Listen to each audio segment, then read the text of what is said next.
Добро утро, почитувани слушатели на Радио Лидер. Добре дојдовте уште во првото издание на Утринско еспресо со гостин. Уствари вчера имавме гостин. Во првото издание со две дами за оваа недела. Првата дама е Искра Коровешовска, која е ководител ово утро заедно со мене, и таа ќе ви ја представи гостинката од ово утро. Добро утро, Љупча. Добро утро на нашите верни слушатели. Знам дека ги има многу и мислам дека ово утро ќе се обидеме да те надгласаме. Односно, никако да те надвикаме, што би се рекло по-народски. Ќе се обидеме на самиот почеток да прво со представувањето на гостинката да го задржиме вниманието. Впрочем, се бориме за вниманието на нашите слушатели и гледачи. За нив постоиме, сакаат и се хранат со она што им го нудиме секое утро. Ово утро почитувани со нас е универзитетската професорка и пратеничка од редовите на ВМРО ДПМН Иванка Василевска. Добро утро и добро дојдовте. Добро ве најдов, добро утро и до вас, добро утро и до нашите гледачи и слушатели на ова убаво радио. Морам да кажам со најдобар избор на музика, дефинитивно. Апсолутно. И сакам да ве замолам да продолжите на тој пат, бидејќи тоа е добро и за менталната хигиена, но и за културолошкиот развој на македонското општество. Да, така е, радиото си е посебна магија и одличен медиумски канал како се това да се направи што го зборувате. Пред да продолжиме со интервјуто, должен сум согласно со законот да прочитам едно извинување. Ајде. Адвокатката Ана Ристова испратила барање за извинување и повлекување на вест до Радио Лидер. Ние, уредничкиот колегиум на нашето радио кој го сочинувам јас и останатите колеги кои го уредуваме Утринско еспресо на Радио Лидер, го усвојуваме барањето. Еве сега ќе прочитам коментар од страна на лицето Љупчо Златев. Јас не сум лицето Љупчо Златев, јас сум Љупчо Златев, главниот говорен уредник на Радио Лидер, кој прочита коментар во Утринско еспресо со Златев: те нервира ли селјачаната Коневски? На прашањето од соговорникот Сотир Костов за тоа за кого се работи, лицето Љупчо Златев одговора дека се работи за Ивица Коневски, пошто продолжува да говори. Сега тука е навредата, каде што јас мислам дека бил во гепекот на Ферарито на Мијалков, сега во Монте Карло. Па повторно на прашање на соговорникот Сотир Костов дали има причина да оди, лицето Љупчо Златев одговора да, он му е кученце, навреда исто така, приврзок цел живот, аѓутант, не знам како да ги наречам другите, има повеќе зборови, момок, поданик, значи аѓутант. Му се извинуваме на лицето Ивица Коневски за овие невкусни навреди од моја страна. Навистина е не ме понеле емоциите, едноставно. Навистина е ужасно некого да наречите момок или поданик. Сметаме дека не се работи за... Добро, може би малку имаме. Не малку, многу имаме претерано.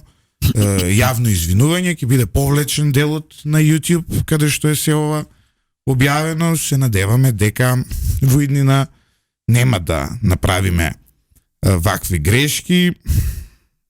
Навистина јас би тужил некој да ме нарече вака, така што согласно законот должни сме, но и реално сега јас си ги преиспитав и позициите. Сега ова момок поданик не е така. Видимо, реално, но и ова со гепекот, тоа мислам дека и самите слушатели уште тогаш сватија дека станува збор за шега. Ние не бил во гепекот на шокола беше тоа, на Ферарито на Сашо Мијалков. Мислам дека ферарињаните имаат и мал гепек, нели, тоа не е ни можно да влезе. Ивица Коневски е висок човек. Добро, нема да ти дозволиме да отиде дебатата како на 31 на тема една од кандидатките за претседател на Македонија. Но, значи, и се извинуваме, ја повлекуваме изјавата, ќе биде повлечена од нашиот YouTube, ќе биде повлечена од репризите, нели, тој дел од емисијата, остатокот ќе остане, затоа што му се извинуваме на лицето Ивица Коневски. Навистина се работи, уредничкиот колегиум мене ме прекори овде, дека навистина сум претерал, и не да сум претерал, јам претерано многу. Институтот јавно извинување е една прекрасна во суштина и одговорна работа, која малку мина во етерот или јавни личности. И за гепекот, и за зборовите како аѓутант, позиција, момок, поданик, се извинуваме за се ова, во иднина нема да се повтори, нели, со вакви работи, да ја обсервираме работата на оваа очигледно јавна личност. Повторувам дека сметам од јавното извинување треба да се користи заради тоа што е признание за одговорност на еден начин и никој од нас не е толку супериорен, особено ние кои имаме простор во јавните настапи, кои го креираме јавното мнение на свој виден начин, да бидеме неодговорни кон други луѓе и е многу кредибилно и интегритет и професионализам да го признаете тоа јавно, така да можеме сега да почнеме со интервјуто. Јас си завршив законска обврска, нели? Еве уште еднаш да се извиниме за користењето на зборовите како момок, аѓутант за ГПК-от. Да, ако треба и споменик, ќе кренеме во име на ова јавно извинување веќе четврти пати. Четврти пат повторен. Да, еве, дури ако треба и секој утро ќе се извинуваме во наредниот период, но мислам дека така би било непријатно и за другата страна. Не е убаво, претеравме. Јавно извинување, јавно повлекување следува. Така е. Шегата во овие неколку последни секунди не ја дискредитира силата на тоа што го кажа, значи јавното извинување останува и неколку пати е повторено. Се враќаме на професорката заради која што слушателите се изутринава со нас. Ајде виднаш да бидеме актуелни. Професорке, со она што е нели дневно политички најинтересно можеби и која ви го засега доменот на интерес на свој виден начин. Имено мене ме изненади како новинар пред се вчерашната изјава на лидерот на СДСМ Венко Филипче, кој рече дека е сосема легитимно, практично го поддржа линијата на власта, односно ставовите на Мицкоски, во насока на тоа дека треба да се бараат гаранции за дека нема да има нови условувања и дополнителни ветоа, да речеме, од страната која што не блокира на евроинтегративниот пат и дека ја охрабрува средбата на Мицкоски со Желјасков. Ова како ви изгледа од ваша перспектива? Професорски и политички. Благодарам на прашањето. Прво сакам да кажам дека навистина ми е мило дека сум денеска ваша гостинка и особено бидејќи навистина е мал просторот во однос на тоа каде можете да ги артикулирате реално политичките видувања и да направите една дебата која би била соодветна и која би можела, нели, да произведе нешто, некаков заклучок, некаква насока и така натаму. И тоа мене ми недостасува подолго време и така вие сте ми еден зрак на светлина, сакам да ве слушам, сакам да размислувам за тезите кои што ќе ги поставите и вие и вашите соговорници. Во поглед на позициите на Социјалдемократскиот сојуз, сега опозицијска партија, во Македонскиот блок, има и разбирливи и малку понејасни аргументи кои што би можеле ова да го елаборираат. Пред се, тајде да ставиме, нели, да одиме на чашата е повеќе полна и да видиме, например, од една друга перспектива. Венко Филипче е релативно нов председател на Социјалдемократскиот сојуз на Македонија.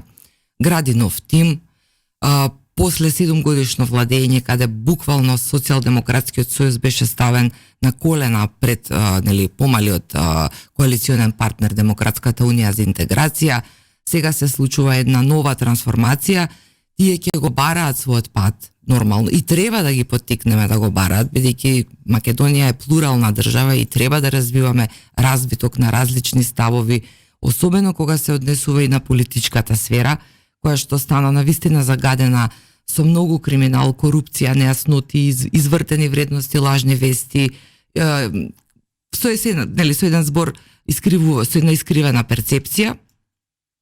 И од таа причина, веројатно, тие разбираат дека во оваа ситуација, кога се веќе дистанцира од доскорешниот коалицијски партнер ДУИ, дека треба да видат и што им се случи на изборите и зошто дојде тој резултат на изборите, бидејќи секој еден политички фактор во државата својата тежина мери во однос на тоа како артикулирал со македонските граѓани и како истите возвраќаат на политичките пораки и на политичкото действување на самите избори, нели, кога зад параваните секој го кажува реално своето мислење за сите кои што се на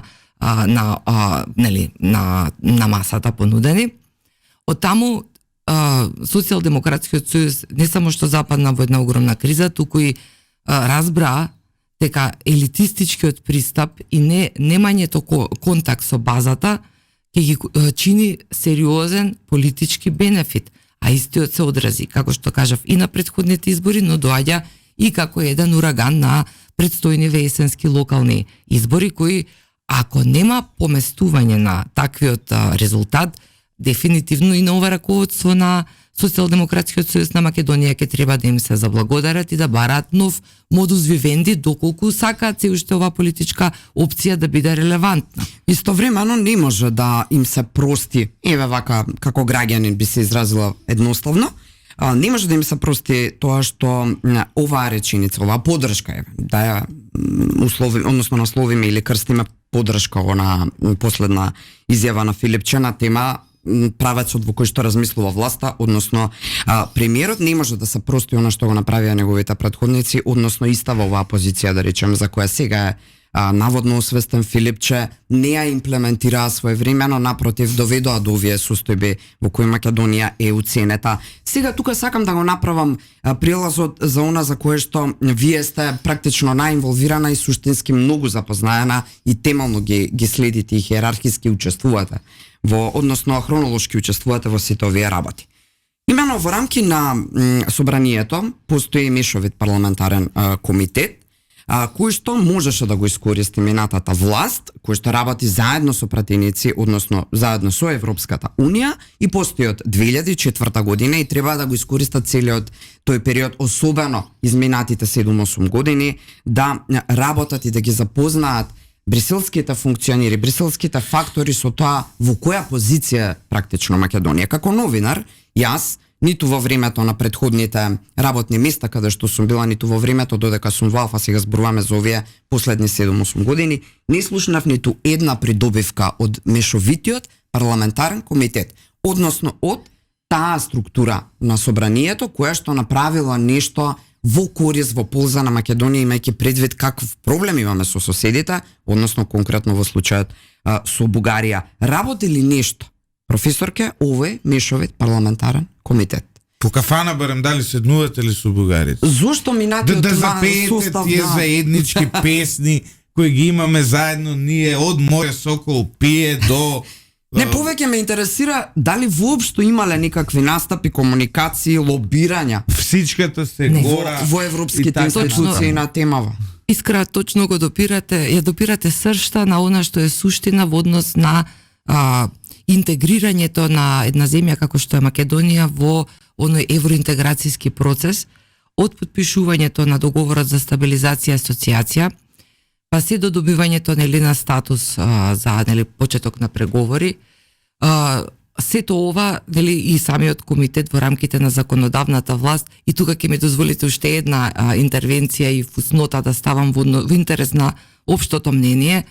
Во Македонија се меша перцепцијата за извршна, законодавна, судска, веќе да не кажам, значи знаеме сите, имаме 2% доверба во правосудство, тоа самото за себе зборува како стои правосудниот систем. Но во суштина голема е разликата и различен е пристапот и методологијата со која што работи на извршна и законодавна власт. Без оглед дали мнозинството од која страна и која предводи власта, она што е клучно е дека има огромен број во парламентарните механизми и како алатки кои што може да се користат во процесите кои што ги тера како стратешка цел секоја една избрана легитимна власт. Така и во рамките на собранието што 2004 во декември е формиран овој комитет за стабилизација и асоциација за соработка со парламентот со Европскиот парламент со цел да преку своите официјални сесии кои што во суштина се предвидени да бидат 2 пати годишно, еднаш во Македонија, еднаш во Брисел или Страсбур. Еве не сме слушнале ништо во однос на средбите доколку постоеле во рамки на минатиот состав. Ќе ви кажам еден податок, а тоа е некако ќе почнам од крајот во тој поглед. За прв пат во 21 година издействувавме практично со сите наши заложби, активности, комуникација со нашите европски партнери, да имаме известител за Македонија во Европскиот парламент кој не е од нашите соседи. Зошто? Баравме да нема субјективен пристап, туку објективно, неутрално мнение на европратеник, наблюдувач, кој што ќе нема да интервенира, како што беше случајот со Илхан Кјучук во претходниот мандат, кој беше, морам да кажам, во долг временски период коректен, се обидуваше да биде неутрален, се додека личниот интерес, тоест не доби поголема понуда од страна на бугарската влада, и во тој контекст последните 6-7 месеци практично ги направи пеколни за едната страна, тоест за македонската страна, бидејќи се обидуваше да се усвојат заклучоци кои се секако на штета на Македонија. Ама и ова морам да го кажам, Љупче, само секунда, многу е поразлично, бидејќи во тој период, да подсетиме, беше министер за надворешни работи Бујар Османи, кој апсолутно ги прифати сите можни, нели, понуди кои што ги добивме од Бугарија, после, нели, консензусот со францускиот предлог од страна на Европската Унија, врз основа на кој што не постоеше никаков простор, нели, од македонска страна немаше никаков потенцијал да се било што доведе барем во една златна средина, каде што би можеле повторно да дојдеме до една, нели, неутрална позиција за да можеме да најдеме решение. Сега во овој случај имаме австријски европратеник, доаѓа од зелените, тоа е одлична порака, бидејќи тие, нели, секако идеологија не оптеретени толку со националните теми, но гледаат суштината на она што представува и заедништвото во Европската Унија, а таа почива, повторно ќе кажам, на копенхашките критериуми. Василевска, сега ние сме таму каде што сме, преговарачката рамка е таа што е. Премиерот Христијан Мицкоски и вчера во интервју и претходно најави дека ќе повика на разговори нови со новата влада во Бугарија.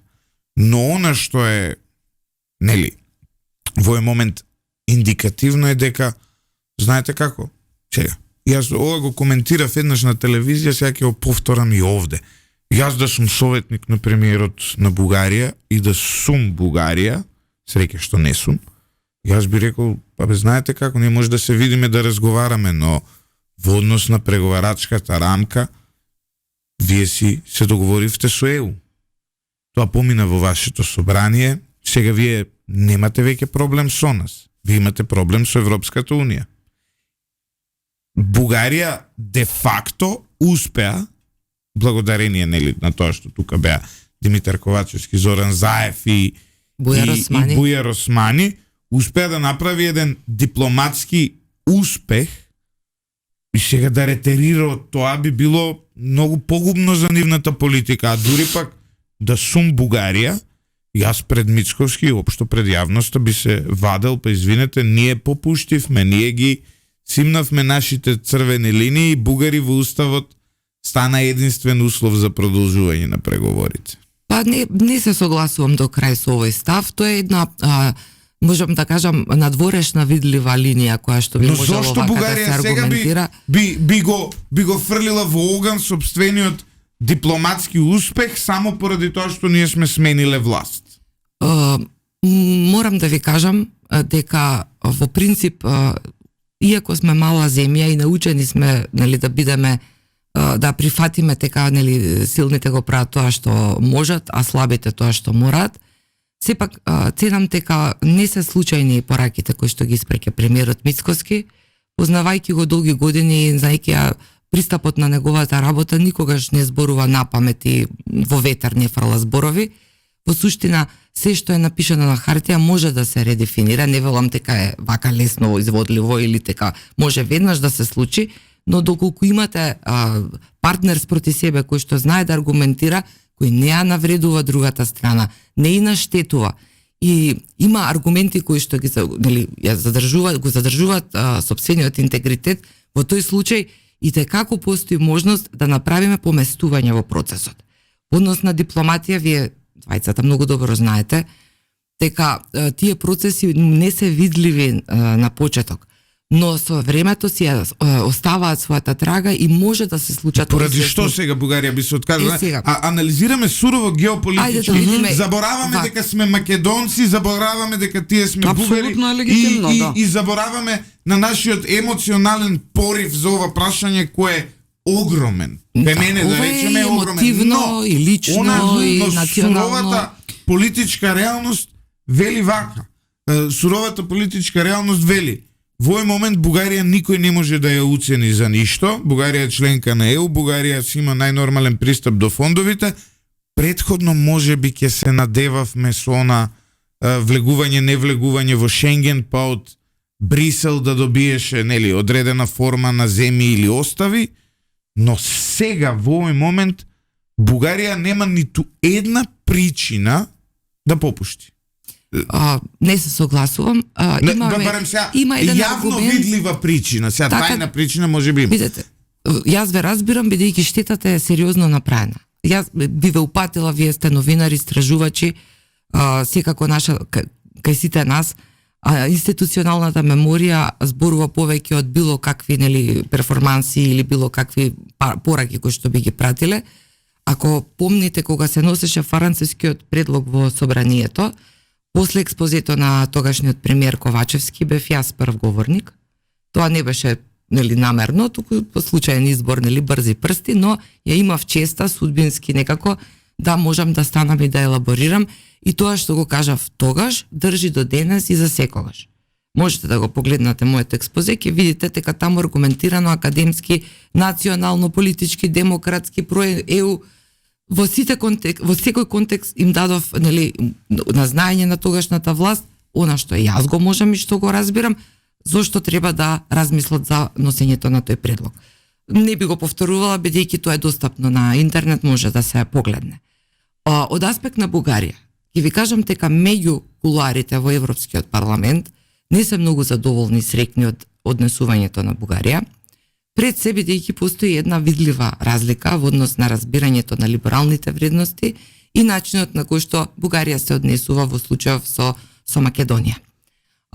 Бугарија пред да пристапи во рамките на Европската унија даде изјава како и секоја членка при нејзиното пристапување дека нема никакви проблеми со било кој од своите соседи. Не гледаме ни една јавна критика на Бугарија, ниту од Германија, ниту од Франција, ниту од било кој од членките во ЕУ, ниту од Европскиот парламент, Европскиот совет. Доволно фокусирани на работата на комисиите во рамките на Европскиот парламент и многу малку сме инволвирани во однос на тековите кои што се случуваат во рамките на Европскиот совет, па и во генерално во Европскиот парламент. Не ги јавна изјава немам слушнато. Обично некој од порталите сигурно овие европски векао, Евроактив, тие што пратат вакви работи, сигурно би споделил. Доколку би имало сериозна намера нешто да се менува, тогаш ќе се слуша. Но тоа треба да се сработи, Љупче. Тоа треба да се сработи. Тоа треба да се... Не е доволно само да дадете да изразите намери. Не е доволно и само тоа што премиерот неколку пати во медиумите го кажува, многу внимателно, секако точно е упатено и се знае на кого се однесува, да прифаќате се безрезервно и воопшто да не ви е гајле, нели, да не размислите никако длабоко, да не ги земете во предвид сите аспекти, да не промислите како да е ова крај на светот или после мене потоп, инаку тој е оној најодвратен пристап кој што остана од минатото на она негативна селекција која што се провеа бидејќи во начинот на кој што се бираа политичките кадри, па и оние кои што се во позадината и кои што ги советуваа, оставија простор на вистина после мене потоп, бидејќи ако се провери што се тие, тогаш е стандардот многу низок.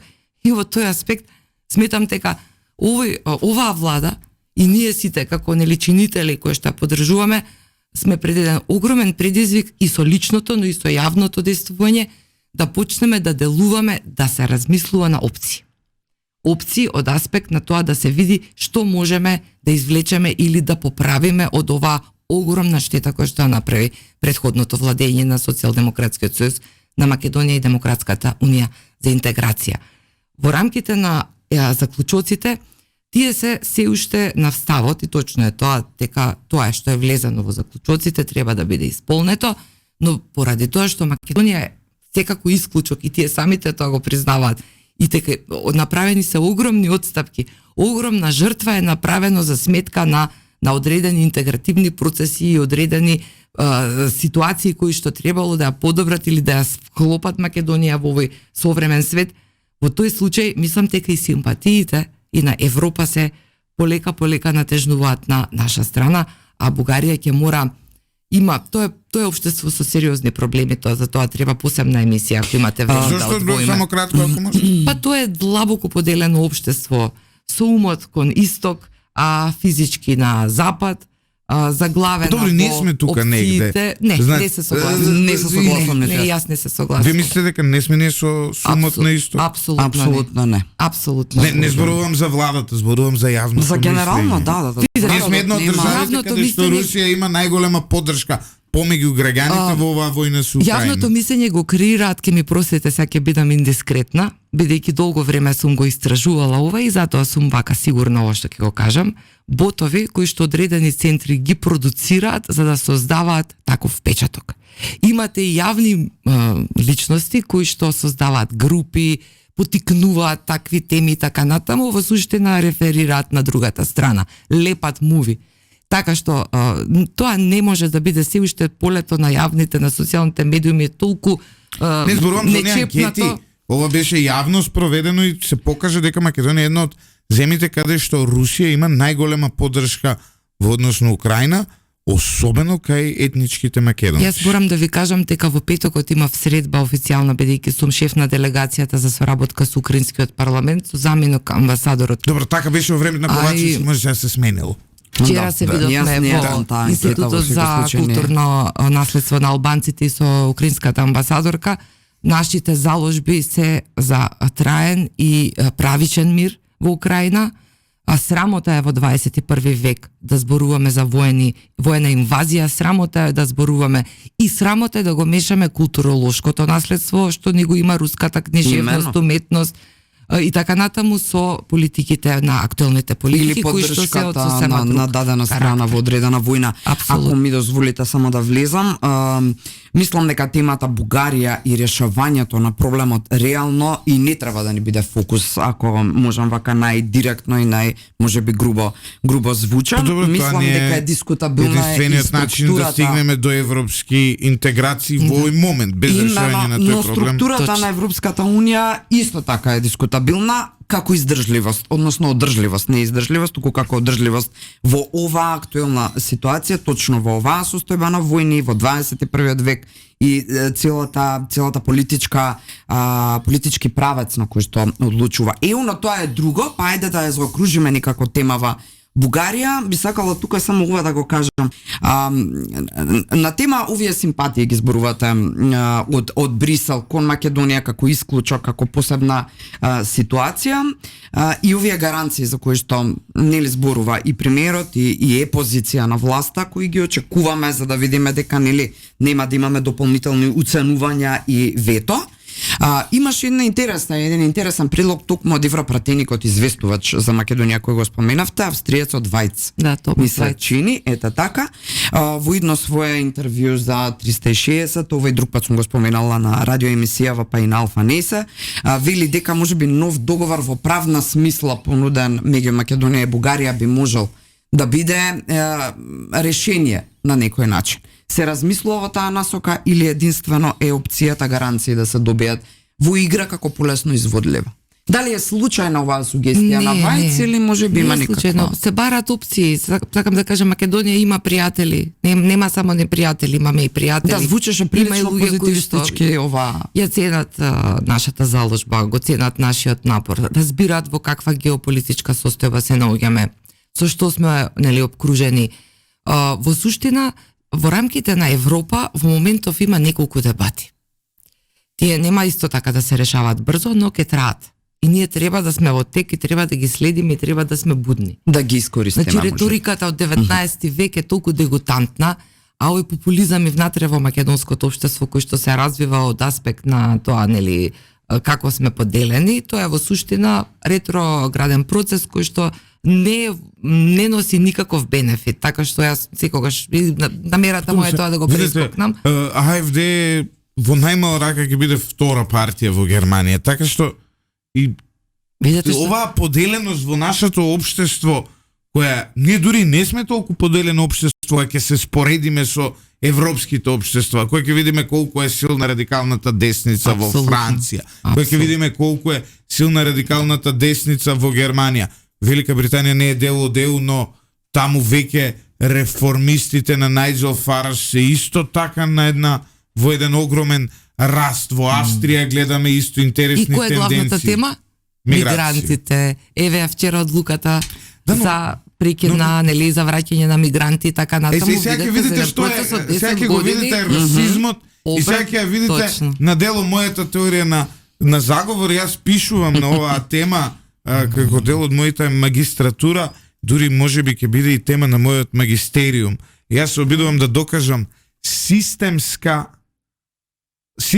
заговор на Бугарија на Германија пред се извинувам, да ги вшмука луѓето од Западен Балкан во германското општество на сметка на оние од Блискиот Исток, на сметка на оние од Африка и така натаму. Интригантна тема се би ова. обидувам, не, но знаете како, колку повеќе истражувам ова се некои прелиминарни резултати, да речеме, доколку вие сте од Бангладеш и аплицирате за тие документи за работни дозволи во Германија, многу побавно ќе ги добиете во однос на тоа да сте македонец, србин, црногорец, хрват, словенец или босанец. Готов производ. Значи, зошто оваа тенденција, ова мој истражување, се не знам дали ќе докажа, може ќе земи сосем друга тема, сака да докаже еден класичен расизам во тоа општество кое нас не гледа како, па видиш, а сепак се бели, сепак се христијани,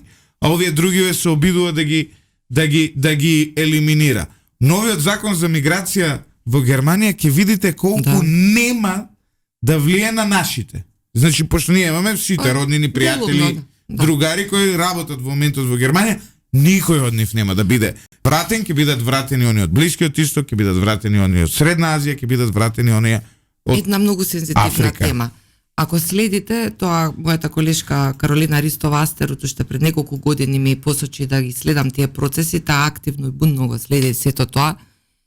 Еви да поздравиме таа во моментов во Шкотска. Поздрав до професорката. Поздрав до професорката Каролина. Дали знаете на дневно ниво колку силување има од страна на мигранти врз германски граѓанки?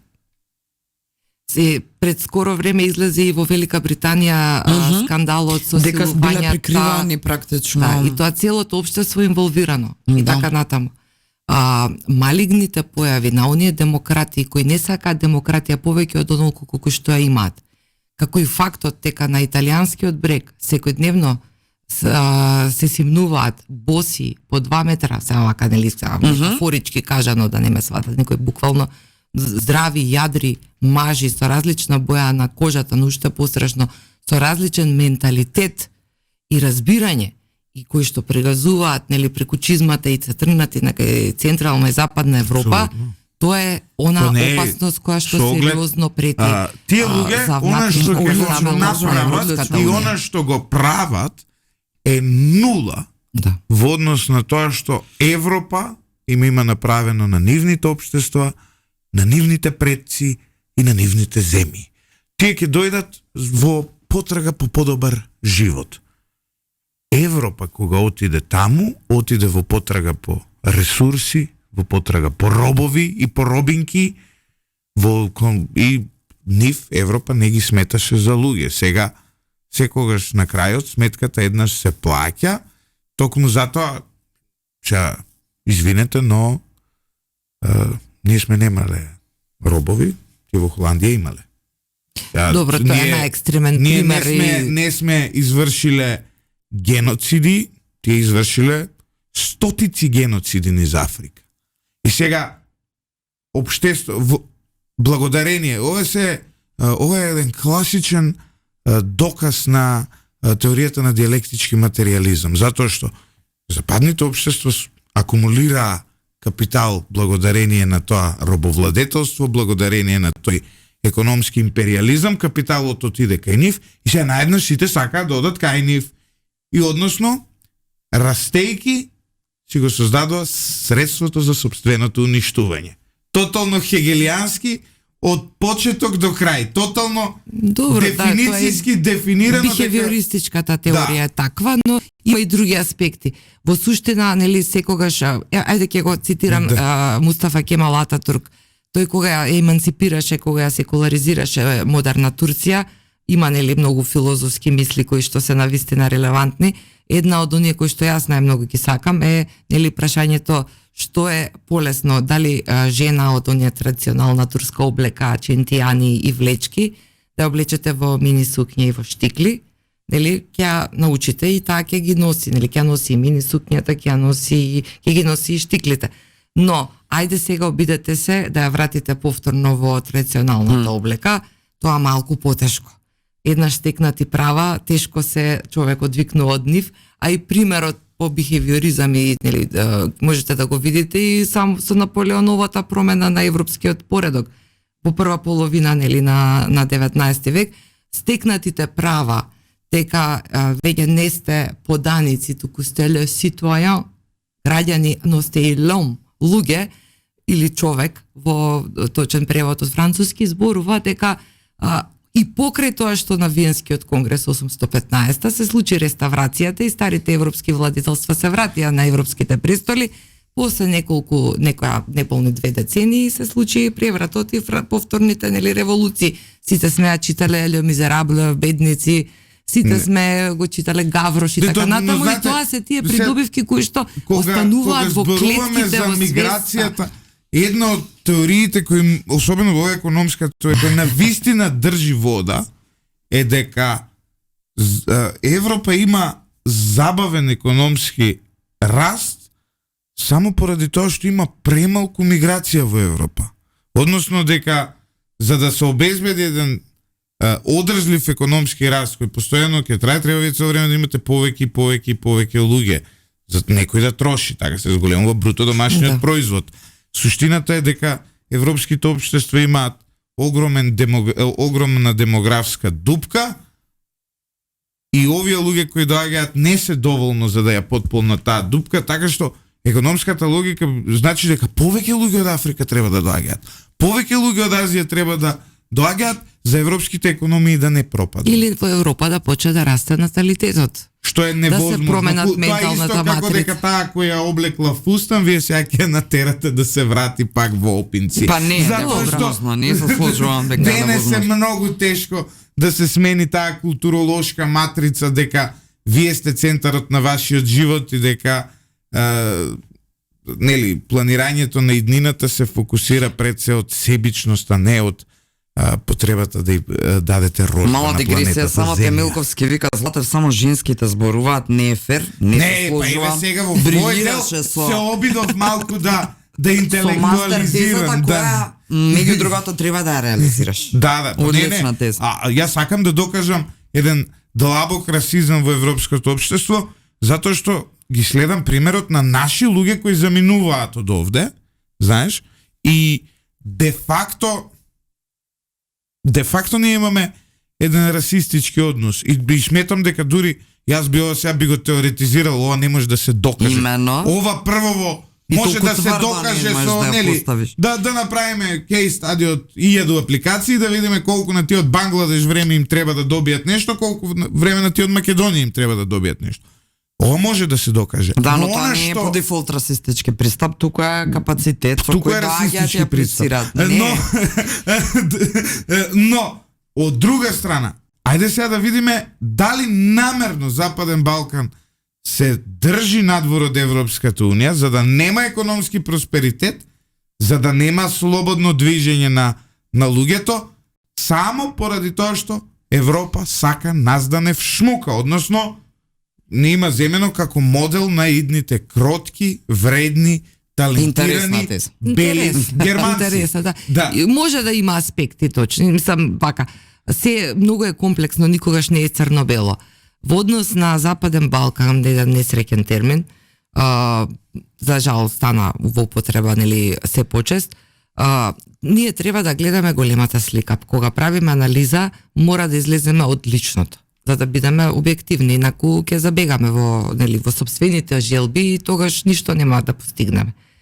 Она што е клучно е дека во рамките на третманот на Балканскиот полуостров и во однос на интегрирањето или неинтегрирањето, застојот до некаде на одредени процеси. Еве ќе видите на пример долго време Македонија тапкаше во место бидејќи Албанија се справуваше со корупција, со многу криминал, со сериозни судски процеси, со убиства и така натаму. Сега тоа е сменето, таму е промената климата, таму се покренати работите, Албанија продолжува, Македонија стои. И тоа не е во ред. Ајде ќе ви кажам уште еден пример. Украина и Молдавија. Погледајте ја нивната геостратешка позиција и погледајте зошто тие стануваат поактуелни и зошто се дискутира за нивен брз прием во рамките на Европската Унија. Зошто Македонија не влегува во овој корпус? И влегува и не влегува. Ке ви кажам, она што ние сме го сгрешиле, нели она внатрешната приказка што ние ја вака ја расчистивме и веќе ни е јасна. Многу зависи секоја генерација на политичари кои што носат одговорност да имаат континуитет за главните национални стратешки прашања. Не можете да имате една влада која што ќе влече напред и да дојде друга влада и да сруши се, буквално се. Освен нели оние криминални спони да ги остави нив и да ги употребува квислиншки за да ја нели дополнително уништува опозицијата. Секоја промена на власт треба да значи дека треба да се видат каде се националните линии, кои се стратешките определби и врз основа на тоа што ќе го добиеме, не можете хајка да направите или да избришете со гумичка, тоа е заеднички напор. Така прави Бугарија, така прави Грција. Сите прават така. Например, еве и во грчкото општество кој што уште посензитивно во внатрешна смисла. Кога станува збор за грчките национални интереси, нема леви, десни, од ваму, од таму. Сите стојат. Па има. Многу. Тоа например, се моменталниот премиер, многу големи случаи. Ние во моментов имаме многу интересна ситуација во Грција и во Македонија. И во Грција и во Македонија имаме премиери кои не се среќни со Преспанскиот договор, но го прифаќаат како политичка реалност која мора да ја спроведуваат. И во Грција и во Македонија го имаме истиот случај. Нема разлика, нели, со тоа што едниот влече на нава, тука не можеме да се споредуваме така. За това да не го нагласиш фактот дека Преспанскиот договор не е двострана придобивка. Значи на штета на Македонија во полза на Грција. И тоа е сила, сакав ништо друго, професорке, ако или имавте нешто. Само сакав да појаснам во однос на Западен Балкан, тоа е професорски проблем, значи се обидувам низ годините колку години сум нели во јавната сфера и политичар. Но ете, тоа ми превладува во детали кога ќе отиде човек и малце ќе отиде времето, па се менува темата. Што е клучно што треба и нашето општество да го разбере. Македонија не излегува на море, но е геостратешки поврзана со многу битни стратешки како да кажам, коридори. 8 и 10. Сега. Кои не се изградени скроз Седниов. Тоа треба да се направи. Ние треба да работиме на таа инфраструктура. Тоа е многу клучно. Втор момент. Исклучувањето, дури и да е лицемерно од страна на Европа, во однос на Македонија, не може да го изведат онака како што би го покажале, доколку би се наоѓале во друга геостратешка позиција, бидејќи на тој начин би се срушиле сите принципи и критериуми врз основа на кои што истите се декларираат. Од таму, мислам дека сме во предност во моментов да искористиме сопствената слабост пред се да ги поправиме грешките на нашите претходници и да испратиме порака која што треба да важи унисоно за сите. Никогаш такви работи да не се дозволат повторно. Арогантни министри како Бујар Османи не може да бидат одлучувачки за стратешките интереси на македонската држава. Не затоа што е Бујар Османи, туку затоа што воопшто не се грижил за македонскиот национален стратешки државен интерес. Она што е веќе направено, како велат, не можете да го залепите скршеното грнче кој што се скршило, но можете да направите некоја нова фигура од тоа. Може да ги употребите скршените делови и да најдете начин како да ги залепите, ако постои можност. Ако не, моето лично мислење е дека ние треба да се фокусираме на нас и да си го средиме ние нашето општество. А со времето ќе додат и можеби подобри ветришта. Ви благодарам за сега. Одиме со кратка пауза за реклами, по која се враќаме во вториот дел на емисијата, во која ќе дискутираме за Какво прашање испуштив да поставам, но нека остана тука па да може да... Ќе почнеме со прашањето на Искра, а потоа ќе пуштиме и некоја солза, затоа што Американската амбасада ги стопираше парите за невладиниот сектор Само во 90 нашата дена. земја за 90 дена. Тешко ќе биде за преживување, но може да исколкнеме со некој заем од некој илјадарче на нашите драги невладини. Утринско еспресо на Радио Лидер. Не забравяйте да се претплатите на нашиот YouTube канал. Бесплатно е претплатата. Само стиснете subscribe. Во исто време не заборавајте да читате lider.mk.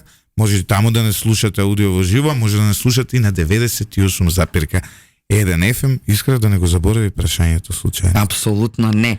Туку ни е инспиративна гостинката изутринава, што верувајте, уживаме и на паузите. Значи не е само ова што го слушате во етер, туку буквално уживаме, бидејќи се работи за жена со исклучителни вредности и пред малку споменавме вредности кои како да се подзабораваат и да се губат, а во суштина се суштински и може да те однесат далеку како личност и како човек. Да се вратиме на политичките теми.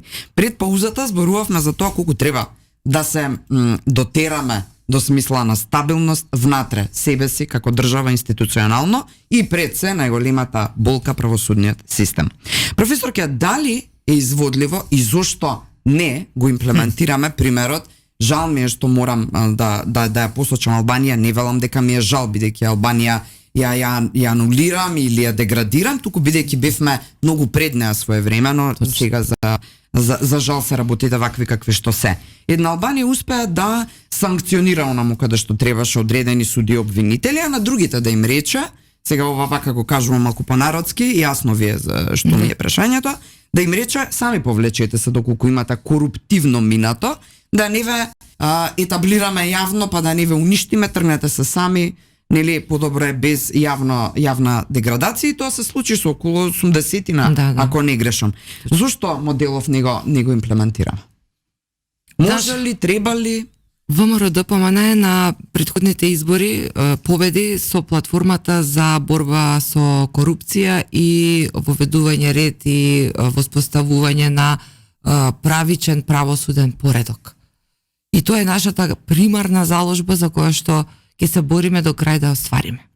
Но остварувањето нема да биде од аспект да го смениме Трајко за Петко, туку да овозможиме да се либерализира просторот во рамките на овие спони кои што се надмечани политичко, лукративни, фамилиарни, кумски и така натаму, и истите да бидат трансформирани на еден соодветен европски, би рекла, начин на реформирање во рамките на правосуден систем.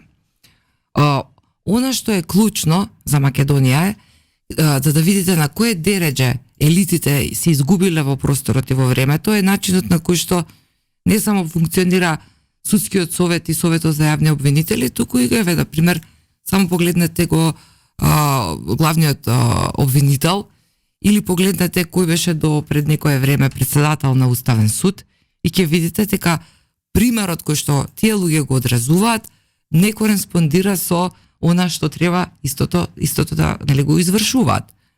Ако е јавна тајна во Македонија дека деца можете да продавате врз основа на политичка мок и влијание врз правосуден систем, кога веќе ги имате во джепи премиер и министер за труд и социјала или министер за правда и така натаму, и сето тоа, нели, се имавме една дебата каде што всушност јас контрааргументирав на колешката Јованка Тренчевска и поставив хипотетички неколку прашања од говорница за да се извлечат од тоа каде што требаше, нели, да точно знае таа зашто така и реплицирав и извртеа работата од омеџашиот и до и така натаму. Сепак јас не сум ниту истражен, ниту извршен орган, но сум народен представник и ги поставувам јавно прашањата кои што моите гласачи ги поставуваат и поддржувачите и оние кои што сметам дека можеме да ги придобиеме на наша страна, да ни ја дадат поддршката.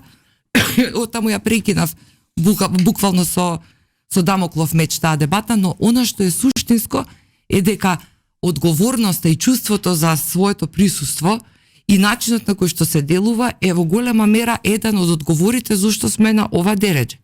Доколку тие сите се свесни за својот капацитет и знаат со што се соочуваат тебе, да ги подсетиме нашите слушатели на нејзиното височество Катица Јанева, една од главните Чарлиеви ангели, која што требаше да спроведе врз основа на нелегално прибавени снимки или сечени лепени во голема мера конструирани одредени инсинуации кон одредени политички фактори. Сечени лепени, креирани и монтирани. Беше врз основа на тоа, они направија цело специјално јавно обвинителство, креираа не само тоа, туку и позадински креираа огромен тим на правници кои што ние не ги знаеме сите. Еден од експонентите е Димитар Апасиев, но има и многу други кои што работеа во таа матрица и кои што сега се интегрирани во правосудниот систем.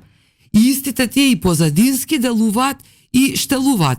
Во таква ситуација кога не му оставате простор на слободно дишење и донесување на одлуки врз основа на слово на закон, имате општество кое што е крајно корумпирано и крајно девастирано. Европскиот културен начин нели на решавање. Состојбава ова, добро е што елабориравте, е констатирана малмилион пати. Европскиот не вродува плод, очигледно оставањето на само свеста да се разбуди кај овие луѓе. Видете сега вака, погледнете 30 години, не одиме понатаму. Еве една теза за размислување. Јас не сум позитивист, јас сум теоретичар. Но, видете кои 30 години ги прави реформите во правосудство. 3-4 имиња се повторуваат. И ќе ви кажам едно искуство. Гордан Калајџиев? Еве за Гордан, например. Да. Гордан имаше една неумесна изјава на Фейсбук на 2-3 дена пред Нова година во рамките на партијата. Имавме интересна дебата за правосуден систем, особено за судски совет, случувањата таму и можните опции што би можело да се прави, што е сосема легитимно, бидејќи ние сме демократска партија, транспарентни сме кон јавноста и колегата Миле Левков не покани мене и почитуваниот колега, сега актуелен државен секретар во Министерството за правда, еден исклучителен правник и исклучителен колега и човек, Дејанчо Евтимов, да поразговараме на темата. И имавме навистина една солидна и дебата, за жал не стана многу актуелна таа во јавноста, бидејќи беше пред Нова година, предпоставувам и тоа влијаеше, но тоа е јавно, може да се провери, да се прегледа се што беше кажано, си стоиме на истото. И вечерта имаше некој пост колегата Калајџиев што кажува една професорка по историја и двајца со оние символи алудираше на во пежоративна смисла ги смеваше, они ќе зборувале за правосуден систем. Тоа е она што нас не угуши. Што кога ќе се фати тезгата, грчевито ќе се држи и никако нема да може да се опушти. Но ќе ви кажам еден момент. Јас сум исто така експерт за геополитички билатерални прашања, особено цел живот академски го посветив на Грција и Бугарија. До сега, па и предходната влада никогаш не ме консултираше мене во однос на тие суштински прашања, без оглед тоа што сум објавувала трудови, Василевска, книги. гостин во радио Лидер ова утро, професорка по историја на право. Право, не е професорка по историја. Ама мојот колега сакаше да не девалвира. Доктор на правни науки, не на историски науки. Тоа е стравот на тезгата. Еве аз ќе ви кажам, бидејќи не сум одговорила јавно. Се почитуваме вака начално, ние сме колеги. Не, ја го почитувам исто господинот Калајџиев, но факт е дека он прави 30 години. 30 години не видовме дека нивната реформа, значи на тие кои што беа протагонисти ја пишува, дека вроди плод. Напротив, ја влоши состојбата. Не велам дека Иванка ќе прави реформата, и тоа не го велам. Значи ние сме сите тим. Ние можеме сите да дадеме по некој прилог, нормално се знае кој ги работи. Но морам ова да ви го кажам. Сега ќе фрлам една ракавица која можеби ќе ве погоди. Зачнавте одлична тема и токму затоа е многу важно да ги отвориме картите. Професорке, дали вие сметате дека можеби правниот факултет Јустинијан први е главен и одговорен за урнесувањето на правниот поредок во Република Македонија? Затоа што прво сите оние кои таму носат лоши пресуди, кои прават лоши обвиненија, кои прават кои го создаваат тој корумпиран правен систем, судски систем, 99% се од правен факултет. Најголем дел, сега има нешто од штул лево-десно, но најголем дел, едно долабоко мнозинство се од правен факултет. Може би вие таму не сте ги учили етика. Втората работа е најголем дел од реформаторите во судскиот систем во Македонија, од големите интелектуални глави. Ама имаат име и презиме тие љупче. Да, ама се професори, не може да се генерализира. Не може да се генерализира, да. Знаеш како? Јас сум ја правам агрегација на информации. Еве сега, ова е се агрегација на информации. КТЦ Јанево има направен завршено, со 6 има направен има завршено. Добро, и Весна Дамеска, и Весна Дамеска, и сите, Весна Дамеска, и сите. Значи, одиме понатаму. Љупча. Професориве што прават реформи, се сите професори од правен. Да, ма тоа е прашање на интегритет, само дозволи ми прашање на институција. Апсолутно сметам. Потврдиле, може треба етика да се учи. Вака, апсолутно сметам дека правниот факултет е извор на многу квалитетен кадар, особено правници, политиколози. Се служувам. Вака, дозволете ќе ви кажам, затоа ја начнав темата со господинот Калајџиев. Проблемот е што наместо да слушна дебатата и да рече добро, види овие нешто размислуваат, еве предлагаат, еве се ангажирани на темата. Ај ќе ја побарам Иванка колешка ми, ја познавам и така натаму, ќе го побарам државниот секретар, ќе му кажам некои идеи, ќе се видам со министерот и така натаму. Значи наместо да го направи тоа, него му беше полесно да не исмее да стави меме на Facebook и да испадне паметен.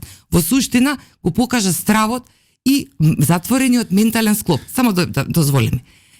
Сите што ме познаваат, знаат дека секогаш многу отворено сум елаборирала.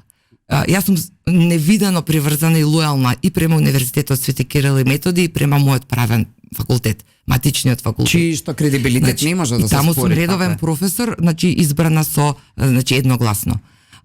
Она што е суштински е дека треба да им дадеме на знаење на овие одредени тезги, дека времето на тезгите заврши, дека времето на фараоните исто така заврши. Треба да им го вратиме дигнитетот и на помладите колеги професори. Имаме случаи не само на правниот факултет, тоа е, нели не се зборува јавно, јас зборувам јавно. Туку имаме и насекаде на универзитетите. Постари супериорни професори ја злоупотребуваат позицијата на МОК, па вие можете и редовен професор да станете, но немате право да ставите оценка, а не па самостојно да одлучите или не дај Боже да дојде некој министер или некоја влада да ве ангажира, а овој не му давате пари или не е главен. Тоа е веќе страшно. Ако видите од каде е гнилежот, тоа се бројат на прсти. И тој гнилеж се осранува со индигнација, а другите не можеме да ги затвориме во тој стигна. Значи, вели вака, нема ниту една неуспешна влада во историјата на Македонија која немала во својот состав еден професор од правен факултет. Видите, правниот факултет е круцијален. Значи, секоја, дали зборуваме за владата на Зоран Заев, дали зборуваме за владата на нели уште тие 90-ти приватизација што прават така натаму. Јас тоа не го разбирам, тоа е сосема. Пе време на најуспешната влада во историја на Македонија, владата од 2006 до 2008. Ја не го сакам од Никола Груевски уопште, но морам да го кажам. Како министри, немало министри. Немало ни еден министер. Добра, колку советници имаше, пола правен факултет беше во влада. Добро, треба советници да бидат, не треба да бидат министри. Вака, може ли да ми дозволите само? Бидејќи ние нашата улога е општествено да едуцираме, да кажуваме и така натаму заради тоа, од таа причина. Значи, министерот е секогаш лицето кон надвор. Или она фигура која што комуницира, артикулира кон надворешноста. Политички ја пренесува ставот, одлуките ја представува институцијата. Министерот без тимот у позадина кој што никој не го гледа и никој не го знае е ништо. Затоа имате министри кои нема да се сетите дека биле. Имаме дури премиер во Македонија што никој не памти дека беше премиер. Двајца. Еден. Кој? Захари Костов никој не се сеќа.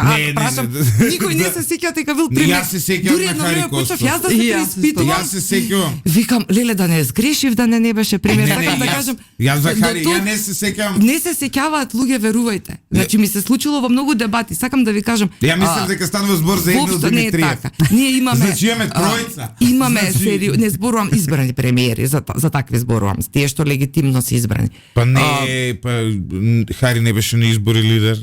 Па добро не беше, но беше предложен од победничката страна, како да речем. Па добро, Емил Димитриев беше од победничката страна. Ова беше консензус, нели, по друга една ситуација. Но добро, тоа стана нели правило, еве беше и Талат Џафери премиер.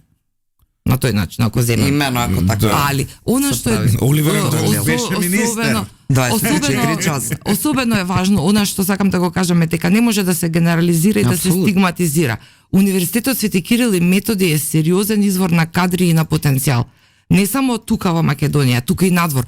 Проблемот, пак ќе кажам, го посочувам кон негативната селекција, кон кадри кои што се поставени врз основа на политичко удбашки, јас ги нарекувам, компоненти, успеваат да се нагмечат во средината, да доминираат и да создаваат негативна енергија или да создаваат негативен проток кој влијае на сите останати. Секој ден доследен. Мојата одлука јас да одам во парламент во 2020 беше поради нечовечкиот третман од тогашната деканска управа.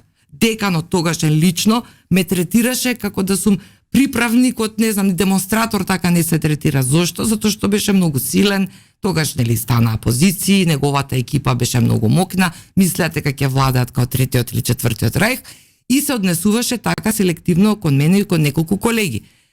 Заврши неславно, како еден од најслабите декани евар во историјата на факултетот, но исто така и впечатокот кој што го остави, јас во денешен аспект и сум му благодарна бидејќи ми отвори перспективи кои што да не беше неговото однесување такво какво што беше кон мене, немаше јас да бидам толку агилна да видам дали сум способна да се носам и со други обврски. Да го затвориме правен за да видиме правда.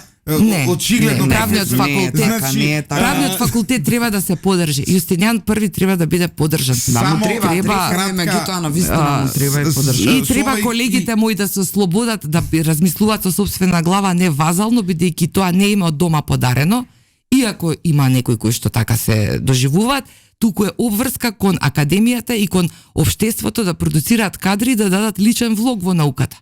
А секој си има право и на политичко мислење, за активност, тоа никој не може да го спори.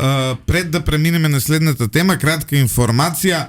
DeepSeek, новата кинеска платформа за вештачка интелигенција, новиот кинески чат бот се лансираше и наеднаш предизвика огромен шок на светските берзи. Имено, откако кинезите преку DeepSeek го лансираа својот нов продукт кој е многу поевтин од овие американски алтернативи, дури за 17% во еден ден паднаа акциите на Nvidia, која произведува чипови, нели, за вештачка интелигенција, односно во еден ден Nvidia изгуби неверојатни 600 милијарди долари.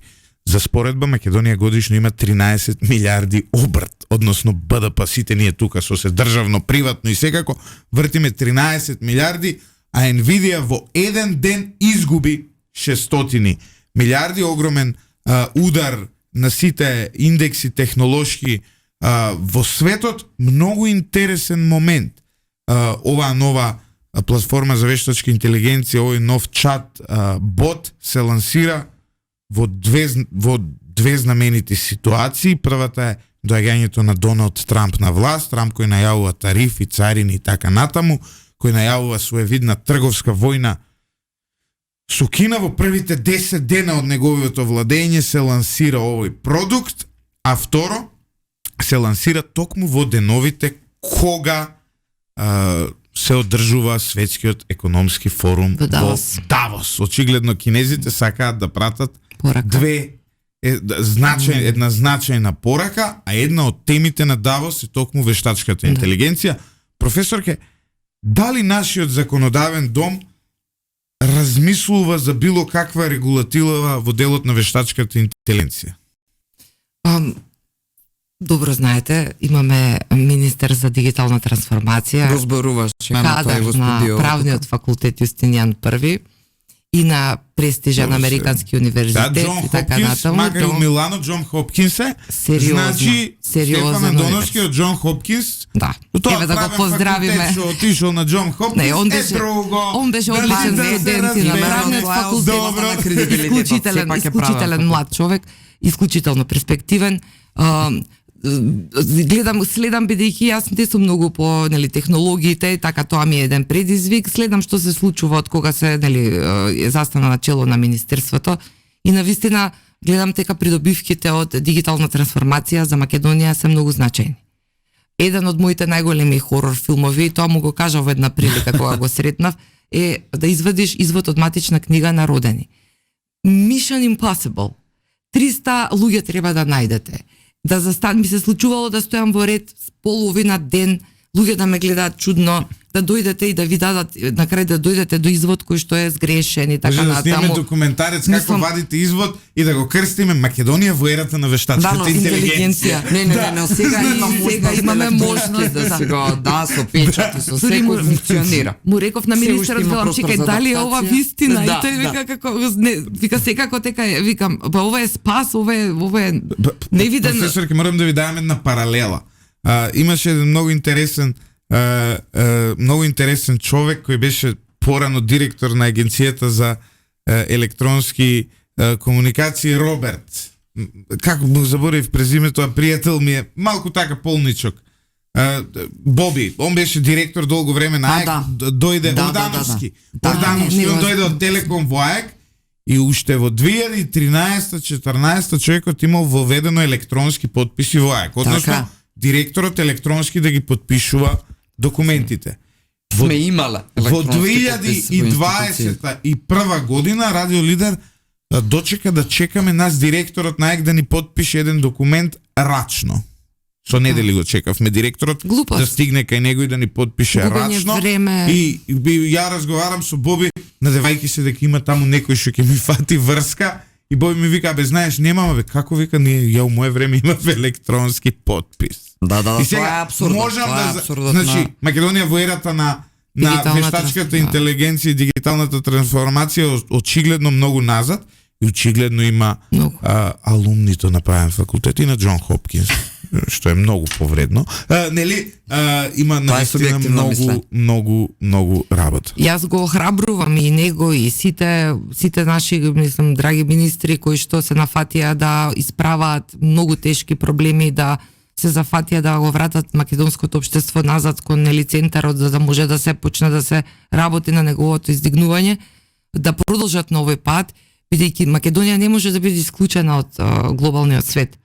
Денеска се менува, ковидот ни покажа дека можеме и да имаме и поинаков алтернативен пристап да комуницираме со јавноста. Се менуваат и генерацијски представите за тоа што станува кредибилно и што ќе биде нели значајно во следните етапи на развој во текот на овој милениум. И она што е особено значајно, а ние треба да го разбереме, е дека времето на декаденција, на демагогија, времето на празни фоскули, грубиот нацизм, шовинизам, употребата на бедната политичка реторика и злоупотребата на социјалните медиуми за да се покрие сопствената слабост, немок, незнаење и така натаму, се одамна надминати, бидејќи веќе не се крира мислењето само нели од страна на повозрастните, туку доаѓаат млади генерации кои размислуваат и донесуваат одлуки од 3 до 5 секунди и кои што не можете да им Да го ги продадете излажат, тоа. а не може. Така е, апсолутно е така. И само оние кои што имаат резултат, и ако тој резултат е видлив, Но, ќе така добијат е. подршка Тогаш понатаму. има мокини од социјалните мрежи со видливи резултати. Една паралела во однос на дигитализацијата, па сега разберете ме како сакат. Кога вие сте учеле, кога студиравте вие? 90-ти? 99-та година се запишав, до 2004-та дипломирав. Добро. Од 99-та до Генерацијата. 2004 година, Да. тогаш немаше интернет во Македонија, така? Имаше. Ама добро. Имаше dial-up. Ама немаше Беше научен, скап, беше тешко немаше достапен. Google не постоеше. Не можевте да најдете онлайн материјали, Мрежи немаше, многу реално книги, што е пред електронски и така натаму. Сте учеле и сте оделе во библиотека, Да. сте поминувале време во библиотека, сте гледале во библиотека, сте наоѓале материјали од скрипти копирани на лош српско-хрватски и англиски Настан беше во јазик. Белград или во Загреб или во Ниш да појдете книги да си купиме, така купувавме. Некој не дај Боже да е побогат, па да отиде до Берлин, до Лондон, до Париз, па ќе му нарачаат 50 книги да врати назад и така натаму. Да, така И беше. наеднаш доаѓаме во ера на дигитализација, во ера каде што вие може да бесплатно и пиратски, и легално за ефтини пари, и бесплатни научни списанија имате пристап, и платени со многу малку пари, што можете буквално од вашиот компјутер од подрум да пристапите и да ги видите најновите тенденции во науката, може да следите, може да објавувате многу полесно, не треба писмо да пишувате до научното списание во Крушка гора, туку едноставно може да... Фрушка мислам беше добро. Туку, сега пример кажем, као пример, туку може едноставно преку имејл да се праќаат тие текстови за рецензии и така натаму. Како тоа денес ние имаме помалку наука споредбено со тогаш кога вие сте биле во такви, сега например на вашата керка, за тоа време вие не може ни да ја објасните, не може да поима, тоа исто како мене дедо ми да ми објаснува за газната ламба, знаете. И како, од каде дојде толку поголем пристап на информации, толку поголем избор, а толку помалку наука? Затоа што науката е скапа работа.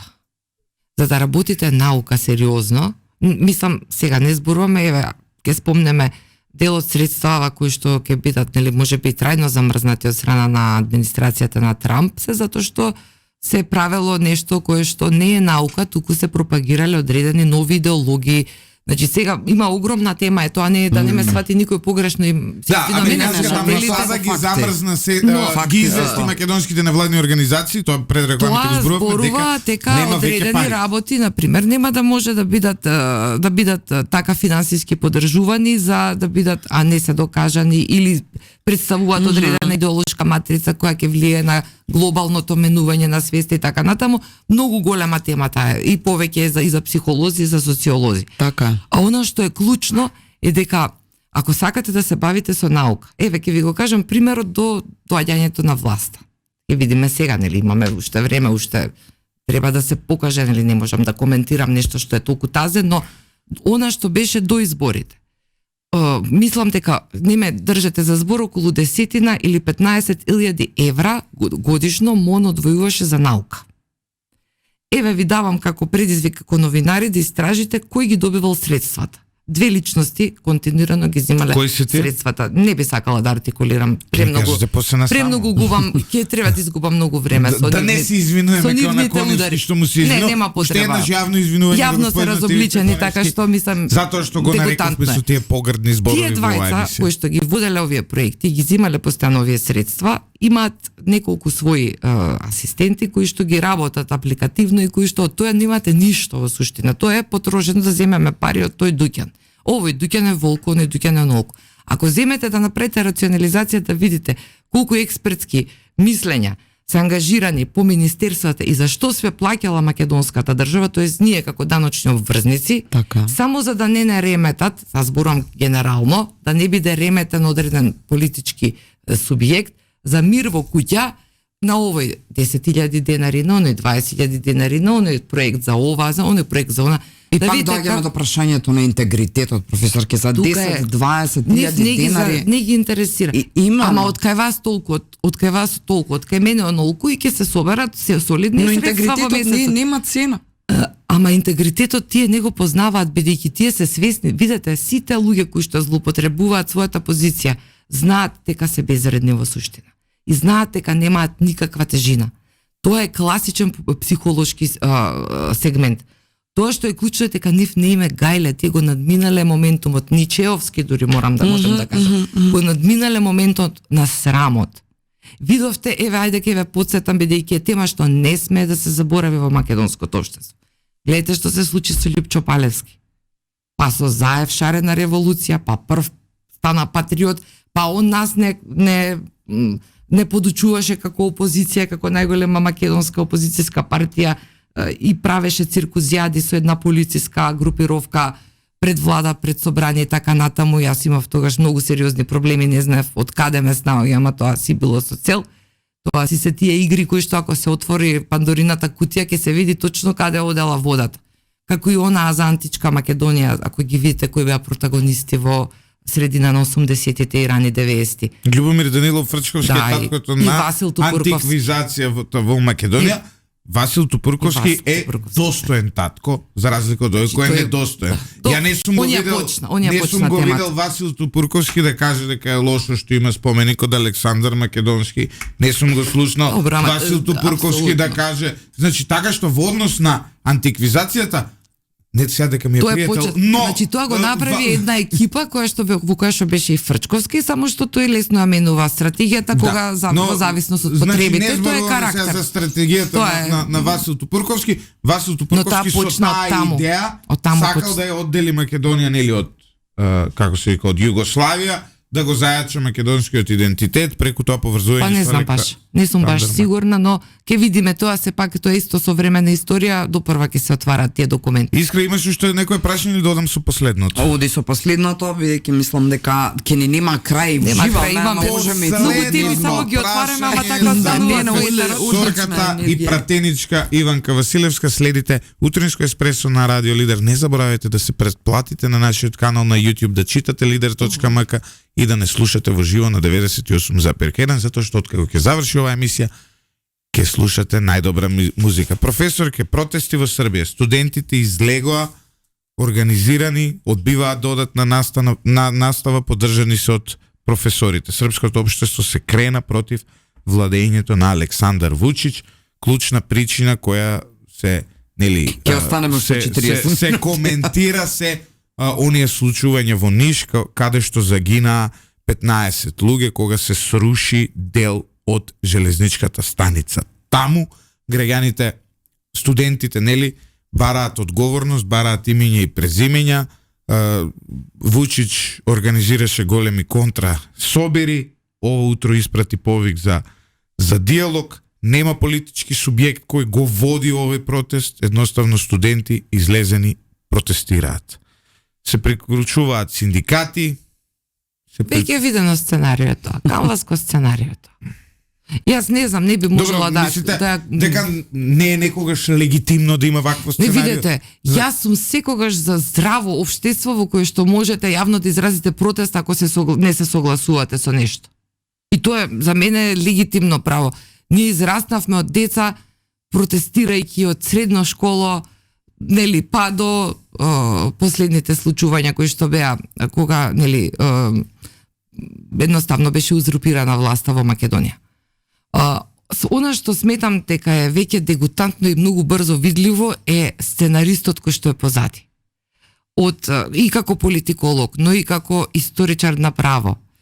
Само да погледнете и да ги упатиме и нашите слушатели, да погледнат психологија на толпата на Гистав Лебон, ќе видите дека толпата има колективна свест и исто така толпата секогаш има заднински играчи кои што ја поставуваат сценариото и ја режираат представата.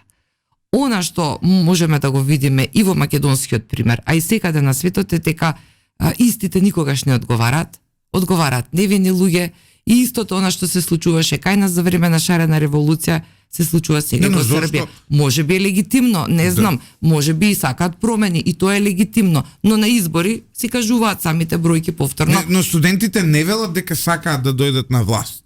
Значи да се разберем. Ќе донесат некого на власт. Немаат политичка, за разлика од кај нас, морам дебатираме. Морам да ви ја доловам клучната разлика затоа што ги читам овие разлики дека споредби дека ова наликува на Македонија и така натаму, да, наликува со на иконографија, но сега како би можеле да изгледаат протести. Разликата со шарената револуција е што овде шарената револуција беше предводена од политички субјект. Тоа беше се приклучи. Кој се приклучи? Се приклучи, Тоа не беше беше предводена од социјалдемократи, старт, Скиот сојуз на Република сега веќе за жал според нив, иако не си го менјаат името, Северна Македонија. А на другата страна, во Србија, во овој момент студентите одбиваат било каква партиска и политичка афилијација и одбиваат да кажат дека нив име идеја, власта да се сруши. Тие бараат одговорност со име и презиме, што е многу легитимно кога ќе ви умрат 15 луѓе, нешто што можеби и ние требаше да го направиме. Синоќа во обраќањето вети исполнување на сите барања и одговорност ќе врви. помилување за приведените протести. Знаете колку може тие протести да траат ако се такви? Не повеќе од 10 дена. Затоа што ако траат подолго, јас си го поставувам сега ова прашање. Зборувајќи за македонскиот граѓански активизам. Луѓе изгоре во болница во Тетово. Многу повеќе од овие 15, колку имавме таму? 20 на 30 жртви. 30 на жртви. Не знам точно, живи изгоре, живи. Живи луѓе. И живи луѓе шетаат и мува не ги полази. Не 14 дни на изгорена се повредени. Кој ја изградил таа болница, кој ги направил тендерите во таа болница, кој дозволил таа болница да се направи без запазувањето на основните технички стандарди. Човекот има име. Така Се е. вика Венко Филипче. И во овој момент е лидер на опозицијата во Македонија.